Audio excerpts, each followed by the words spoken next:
Pleasure banana. Halo badminton lovers, hari ini gue mau sharing-sharing dan ngobrol santuy sama teman gue untuk ngebahas tips gimana sih cara milih raket badminton yang baik dan benar. Hari ini dengan gue Michael dan teman gue Joshua. Nah, kita mulai aja. Gimana sih kita mau milih raket yang baik dan benar? Kan banyak orang tuh suka nanya ya, suka bingung. Aduh, gimana sih gue cari raket yang cocok sama yang oke buat gue? Nah, hari ini kita bakal sharing ke teman-teman yang just badminton lovers. Ada 5 aspek sih kalau menurut gue. Apa aja sih yang kita perlu perhatiin dalam milih raket yang baik dan benar? Yang pertama, yang pastinya adalah grip dari raket. Nah, kalau incumbent di Indonesia tuh yang dijual itu adalah G5. Apa sih G itu? Biasanya G-nya makin kecil ya makin diameternya si raketnya makin gede. Sementara G-nya makin gede, which is itu G6, itu biasanya makin kecil diameter raketnya. Nah, pas memilih kalau mikir, gue harus milih yang mana ya? Sebenarnya nggak usah bingung guys, karena di Indonesia yang sering dijual tuh ya G5 gitu loh. Dan selisih antara G itu biasanya cuma sekitar 6-7 mm. Nah, kalau gue secara pribadi sih gue demennya yang lebih kecil ya. Jadi biasanya gue bongkar grip dalamnya. Habis itu gue wrapin lagi pakai cushion wrap. Terus cuma tipis-tipis doang ya, paling 1 lapis 2 lapis baru kasih over grip. Kalau lu gimana Jus? Kalau gue sih pribadi gue lebih suka agak tebel ya. Jadi kalau misalnya biasanya gue pakai raket, dan gitu gue lapis pakai bandage kayak buat yang rumah sakit. Habis itu gue baru lapis over grip lagi. Oh, berarti yang grip dalam lu nggak copot ya? Enggak, dan gue nggak copot, gue lapisin lagi. Oh, kalau gue bisa copot Jos. Karena menurut gue kalau misalnya terlalu tipis dia suka slip. Jadi kalau gue kan memang biasanya mainnya agak agresif, agak suka smash. Jadi gue kurang nyaman kalau misalnya terlalu tipis. Sama ini sih ya, kayak faktornya tangan lu tuh gede kan ya cuy. Karena lu bandingin nih sama tangan gue nih cuy. Nah tuh gila jauh banget cuy. Makanya ya balik lagi sih sebenarnya nyaman-nyamanan orang sih ya kalau lagi dalam mini raket tuh ukuran gripnya lebih gede atau lebih kecil ya nyaman-nyamanan orang. Cuman gue saranin sih sebenarnya better pilihnya yang lebih kecil gripnya. Karena kalau kecil kan lu bisa customize tuh, mau lu gedein mau kecilin ya bisa diatur. Kalau lu udah lebih gede, emang lu mau serut tuh gripnya? Enggak kan? Nah, oke, itu first aspek. Kita lanjut yang kedua. Yang kedua itu, sorry guys, gue lupa. Sebenarnya kita bisa lihat juga ukuran grip itu di konnya, di sini ada informasi terkait GG-nya. Ini ada G5 nih, kalau raket ini kan G5 nih. Kayak yang tadi gue bilang, incumbent di Indonesia jualnya G5. Tapi itu untuk Yonex ya, biasanya Yonex tertulis. Kalau untuk raket, misalnya kita punya contoh satu nih Max, dia nggak ditulis malah ya. Jadi memang kebanyakan sih G5 kan, jadi standarnya ya begitu aja. Sebetulnya paling cocok lu ke toko, lu tes aja apakah terlalu besar atau terlalu kecil, gitu aja sih sebenarnya kalau menurut gue. Oke. Nice tips. Oke, kita bahas ke aspek kedua ya Jus ya. Itu ada yang namanya kelenturan atau stiffness-nya dari raket. Itu bukan stiffness raketnya sih ya, lebih ke batang ini. Makin lentur atau makin kaku, makin stiff. Nah, orang bilang tuh kalau misalnya makin tegang, orang makin suka. Benar nggak sih? Kok kayaknya agak menjurus ya cuy. Nggak, jadi gini sih. Kalau misalnya kelenturan raket, stiffness raket, itu tuh sebenarnya berhubungan sama gimana kita bisa generate power, sama gimana kita kontrol shuttlecock. Nah, sebenarnya makin lentur, kita makin gampang bikin generate tenaganya. Sementara makin kaku, itu makin gampang kontrolnya dan kebalikannya. Nah, kalau misalnya orang tuh kan katanya orang sukanya yang lebih kaku gitu ya. Sebenarnya enggak sih, balik lagi. Sebenarnya ketika mini raket itu tuh preference-nya personal banget, kayak lagi mini pacar aja. Jadi setiap orang punya feeling yang beda-beda lah kalau mau cari yang lebih kaku atau mau cari yang lebih lentur gitu. Sebenarnya kan logika simpelnya adalah kalau misalnya makin kaku, kita makin gampang kita kontrol sesuatu. Karena kan gerakannya makin beraturan. Makin nggak beraturan suatu hal, kita kan otomatis kita lebih susah mengontrol suatu hal yang makin nggak beraturan. Simpelnya gitu aja sih Gus. Kalau lu demennya yang gimana ya? Kalau gue sih memang kayak raket gue nih VTZF2, gue sukanya stiff. Nah stiff karena gue memang butuh kontrol juga, dan gue juga memang lebih suka yang nggak agak lentur, karena lentur seperti kata Michael tadi itu nggak gitu bisa dikontrol dan power lu itu nggak tersalurkan dengan baik ya menurut gue. Jadi kalau gue sih sukanya stiff. Tapi menurut gue untuk pemula lebih baik sih lu pakai yang jangan terlalu stiff ya, jangan terlalu lembek juga misalnya. Soalnya kalau stiff ini lu kalau tanpa teknik yang benar lu bisa merusakin bahu lu bisa merusakin pergelangan lu juga. Ya, jadi kalau misalnya pemula berarti kita saranin yang pakai yang lebih lentur, tapi makin skill kalian makin jago, makin naik ya memang lebih pentingin kontrol, jadi lebih naikin lah tingkat stiffness-nya ya. Kebanyakan nanti lu kalau makin jago, biasanya mereka itu pakai yang stiff. Iya, memang banyak sih kita bisa lihat tuh banyak pemain pro biasanya yang pakai ininya shaftnya itu extra stiff banget. Iya. Gitu sih. Terus next ya, kita bahas yang ketiga. Yang ketiga itu adalah titik berat. Titik beratnya raket. Nah, titik beratnya raket itu ada 3 jenis. Yang pertama adalah headlight atau light head, kepalanya ringan, itu lebih berat di grip. Terus ada yang namanya even balance, itu antara grip sama kepalanya itu seimbang, even balance. Terus yang ketiga tuh ada yang namanya head heavy, kepalanya berat. Nah, sebenarnya sama kayak yang tadi terkait dengan tingkat stiffness-nya si batang. Itu tuh mau kita ngomongin kalau misalnya makin berat kepalanya, ya kita makin gampang generate power. Tapi otomatis kita kontrolnya makin lebih sulit. Nah, logika gampangnya gimana kita bisa generate power lebih gampang? Itu ini nih, si Jos nih, gue mau kasih contoh ya. Si Jos ini tampang-tampangin anak bandel nih. Gue tahu nih dulu sering kena hukum nih sama guru-guru SMA-nya, SMP SMA-nya nih. Ya kan? Pasti pantatnya sering tuh dipukulin sama si guru-gurunya tuh. Ya kan? Pakai penggaris kayu.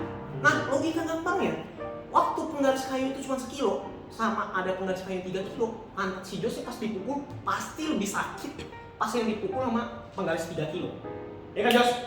Iya. Ketahuan lu berarti, bocah nakal memang orang nih.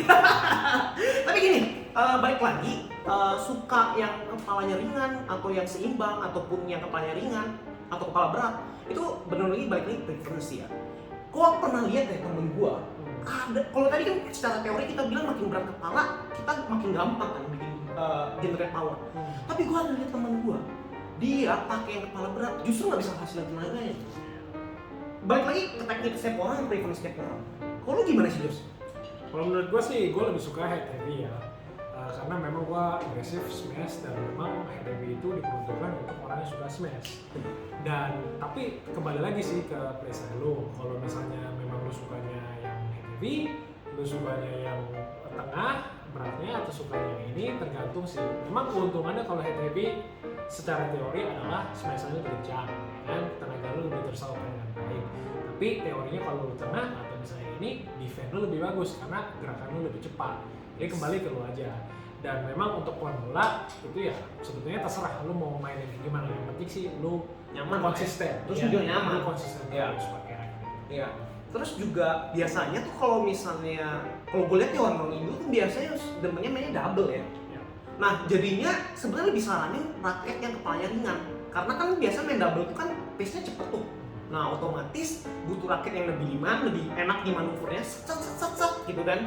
Nah jadinya disaranin biasanya yang lebih ringan. Tapi balik lagi ya preference, kayak gue juga main double sama gue pakai yang kepalanya berat banget terus 3 lagi, ya kan?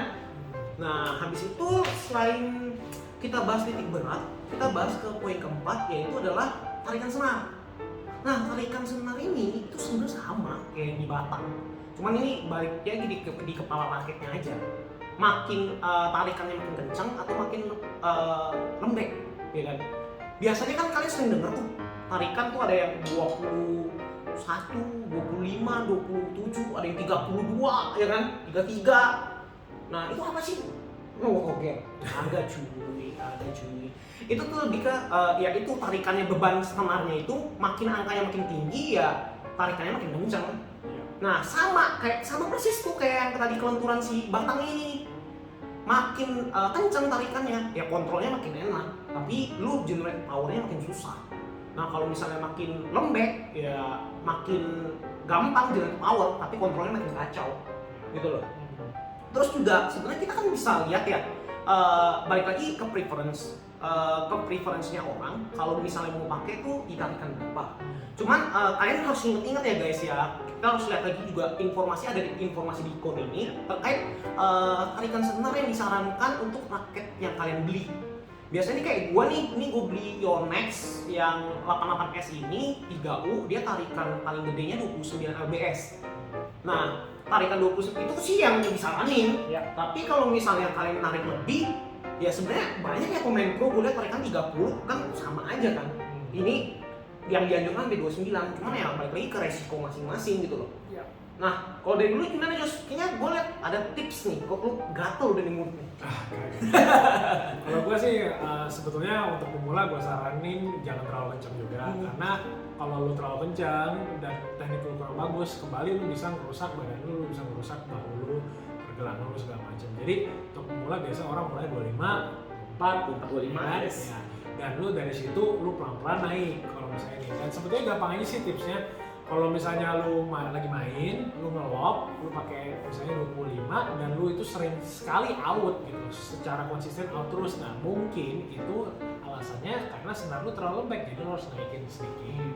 Tapi naiknya bertahap, udah 1 atau 2 lbs misalnya. Jadi lu coba di mana sih area yang lu nyaman, itu dia. Iya cuy, dulu gue pernah tuh dari udah lama nggak main, gue pernah gue coba balikin ke 25 tarikannya kan. Ya buat imbangin bahu lah ya. Nah tapi habis itu aduh gue kayaknya agak kelembekan ya, gue tarikan 25. Langsung Jos, gue loncat cuy ke 28. Waduh, ampun cuy, ampun. Kagak bisa ada tenaga cuy. Jadi ya sebenarnya disaranin kayak yang Jos bilang, kita harus bertahap sih kalau misalnya mau kalau mau naikin tarikan senar gitu loh. Terus itu sih ya kayaknya overall terkait dengan tarikan senar. Terus yang terakhir kita mau bahas adalah terkait berat keseluruhan dari si raket ini. Nah, yang paling sering dijual ya di sini di Indonesia itu ada 3U, 4U. Ya. Tapi paling aman 4U sih dibanding 3U. Gue cari raket 3U kadang-kadang tuh cenderung lebih susah dibanding 4U. Nah, apa sih U1 itu? Sebenarnya makin kecil angka di depan U-nya itu makin berat. Kalau misalnya angka di U-nya makin gede, ya makin ringan, ya. Gitu loh. Nah, kalau disaranin pemain-pemain yang ya cuma for fun lah ya, bukan buat kompetitif gimana, itu mainnya sih biasa 4U aja udah cukup gitu loh. Terus tapi balik lagi sih sebenarnya ada ke playstyle juga ya Jus ya? Iya, playstyle juga. Nah, playstyle apa tolong bantu gue jelasin deh. Nah, kalau misalnya biasanya sih ya orang-orang itu single, biasanya mereka pakai raket yang lebih berat. Dan memang karena yang pada umumnya itu kan 3U dan 4U. Yes. Memang ada 5U atau bahkan 6U. Nah, itu sangat ringan dan itu niche ya, jadi nggak gitu banyak orang pakai sebenarnya. Dan biasanya orang yang single itu biasanya pakai yang lebih berat 3U. Dan kalau double, di saat lu butuh kecepatan, itu yang paling penting. Nah biasanya orang itu pakai ringan sedikit, yaitu 4U biasanya. Iya, kayak tadi kita bilang ya, pace-nya kan pace main double tuh biasa ya gimana lebih kenceng tuh kan. Kalau apalagi lihat minion main buset. Jadi lihat kembali sih ke keperluan lu dan cara lu bermain. Mana sih yang lebih cocok? Nah, lu harus coba gitu. Oke guys, udah clear ya terkait gimana cara milih raket, tips milih raket yang baik dan benar. Dan juga mudah-mudahan lewat tips-tips ini kalian bisa nemuin raket yang cocok buat kalian pakai. Terus juga jangan lupa komen pengalaman kalian ketika lagi milih-milih raket. Pasti pas milih raket galau banget tuh. Gua udah juga beberapa kali sih lewatin fase-fase itu. Jadi tolong share experience pengalaman kalian milih raket, atau misalnya kalian bingung ya, masih bingung habis lihat video ini gimana cara pilih raket yang baik dan benar. Komen aja di bawah, kita pasti bantu jawab. Semoga kalian bisa dapat jawaban atas rasa penasaran kalian gimana cara pilih raket yang baik dan benar. Terus jangan lupa like, share, dan juga subscribe channel ini dan dukung terus video kita. Dan see you in the next video.